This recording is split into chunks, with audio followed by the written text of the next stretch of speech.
Welcome back to this session of Xcode in the Playground.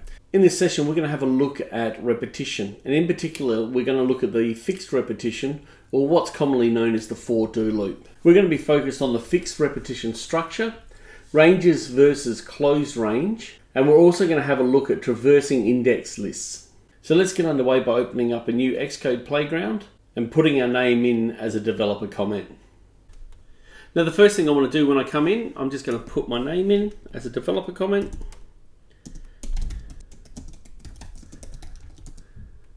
And this is a good habit to get into for your internal documentation. And where we want to start is with the fixed loop structure. So in pseudo-code, it would look something like this. For X number of times, do.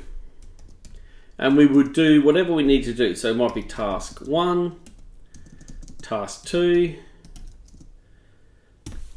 and then whenever we finish we go next X. So if X is equal to 5, we would do this loop 5 times. So first time through X would be 1, so do this, then X would become 2, it will do this, 3, 4, 5th time through, and then when X becomes 6, it would then stop and continue on with our program. So this is our pseudocode structure. Now to look at this in syntax, we need to start off by declaring the for-do loop with the for, and then we can actually set the variable that's going to hold the counter. So in the pseudocode we have X, and so we're going to follow that through and use X. In the for-do loop we set the range by going in, and then we can set what's called a closed range, 1 through to 5. And then the task can be done between the two braces, the open curly brace and the closed curly brace. So what we can then do is go print and then X. So when we have a look at this program running, you will see in our expector it ran 5 times, and in our output down the bottom you can see we've got 1, 2, 3, 4, 5. So the range is set by this 1 through to 5. If I want X to rotate between 10 and 50, I can just set that when the program runs. You can see in the output it started at 10 and went all the way through to 50. The loop ran 41 times. So it will do 10 through to 50 inclusive. So this is a for-do loop with a closed range. Another type of for-do loop is the range -1.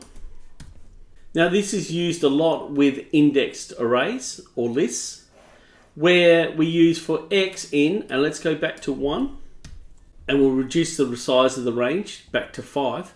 But if we place in a less than sign, the loop will traverse but won't include the upper value. So when we run the program this time, you can see that the output is 1, 2, 3, 4. So let's have a look at how we can traverse an array. First of all, we'll declare our list, and let's call that backpack. So let backpack equal, and let's give it a list of objects. So let's have some gold in our backpack. We can have some silver. It could have iron, and also some clay.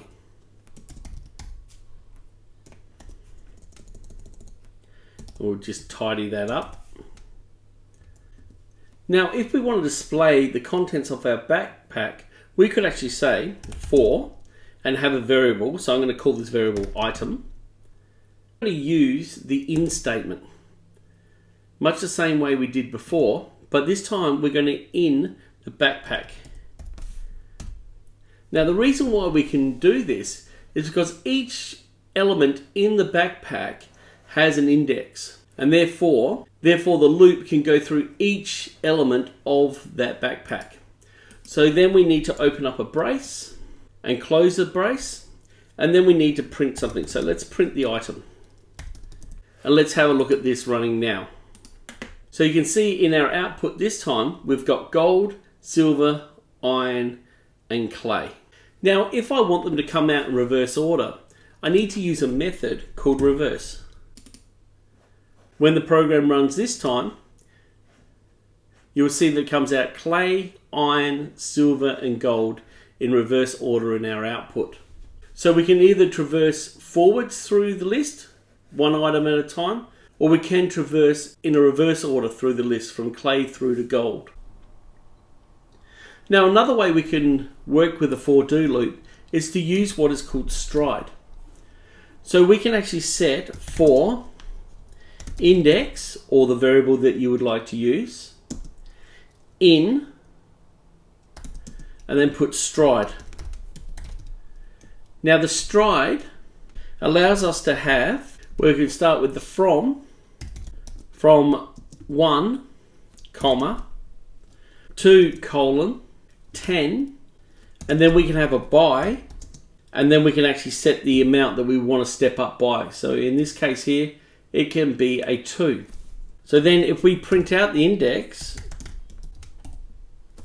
when we run this program, and put the colon in, when we run this program, you can see that we start at 1, we step up by 2, so we go 1, 3, 5, 7, 9, and it stops. So we can use a start, end, and also a step. So from 2. If we want to go backwards, we could actually go from 10 to 1, step by -1, and this should give us a countdown. 10 through to 2. Notice that it didn't give us the final object, so we need to include the +1 there, so we want to go to 0, which will give us the reverse range from 10 all the way down to 1. If I want 0 to appear, I would have to use -1. So this example here gives you a really good understanding of the mechanics of a for-do loop. So in this tutorial, we've looked at the fixed repetition structure, we've looked at ranges versus closed ranged, we've also looked at the traversal of the index list, and we've looked at the stride, looking at the from and the to and the by parameters of a fixed loop. So I hope you found this tutorial useful. If you did, give it a like, subscribe to my YouTube channel, also have a look around my YouTube channel for other useful programming ideas, and I look forward to seeing you in the next session of Xcode in the Playground.